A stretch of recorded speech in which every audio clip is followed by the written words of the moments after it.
साथ में ये कारीगर कलाकार सब पीछा। हाँ चलो ठीक है। तो एक एक से परिचय करवाबै छी।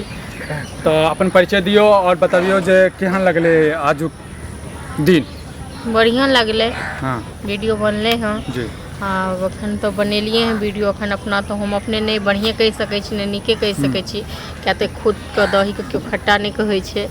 लेकिन अहाँ के से आब जहन एडिट हेतै जखन वीडियो देखथिन श्रोतागण सब तखन पता चलत जे केहन वीडियो बनले। तो अहाँ सब गोटे प्लीज अहाँ सब गोटे से आग्रह है कि अहाँ सब वीडियो देखू और वीडियो को पसंद करू और कमेंट में बताबू कि वीडियो केहन छै। पारिवारिक वीडियो छै, लड़ाई झगड़ा हंसी मजाक जे नोक झोंक परिवार में होइत रहे छै, घर परिवार में माय बहन में, पति पत्नी में, भाई बहन में, यह सब होइत रहे छै। तो एहि सबके लेल अहाँके कथी करऽ पड़त तो यूट्यूब पर जाय पड़त और आशीष मिश्रा यूट्यूब चैनल जे छै सर्च करऽ पड़त और एतबे नहि ओकर लाल बटन दऽ कऽ मारि देबै जे छै कोनो ढेला सब्सक्राइब कऽ देबै। और फेसबुक पर यदि देखै छियै तो फेसबुक के भी जे छै अहाँ एही नामसँ सर्च कऽ सकै छियै, आशीष मिश्रा, दिव्या विक्रम, इएह सब जे छै अहाँ सर्च कऽ सकै छियै। आब मिलबै छी अहाँके ई कालू जी से दिखाई नहीं दै छी। अहाँ कहाँ छियै? तते काला आगे आई पर चलो ठीक है। हंसी मजाक होइत रहे छै, दिखाई दै छी।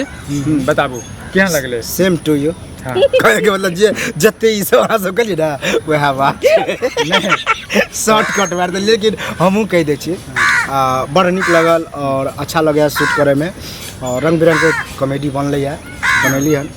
हमरा ख्याल से तो थीम अच्छा छल, बढ़िया छल और अहाँ सबके केहन नीक लगे है कि नहीं लगे है से अहाँ सब बताएब। और अखन जे छै हमार पैकअप कर रहल छी, कहे के मतलब अभी शूट बंद कऽ के हमार जा रहल छी। शूट भऽ गेलै जते होबाक चाही, तकर बाद आगे फिर अहाँ सबसे मुलाकात हेतै।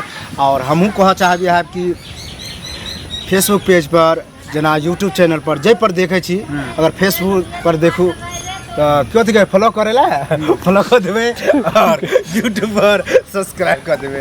दुनू बगल से ककरा डील करू समझ में आवे। हंसैत रहू खेलैत रहू।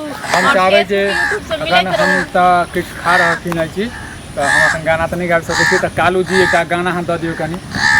सीधे गाना पर कहियो के कहू कि दिमाग लगते अच्छा चलू गाना के फरमाइश करू। हे श्यामा गजब दरभंगा, हे श्यामा गजब शहर दरभंगा, जही में आहा विराजीना। हे श्यामा हंसा गया लेकिन ठीक है टान चले। गजब शहर दरभंगा, जही में आहा विराजीना। और अच्छे लेकिन अगर मजा नहीं आ रहा।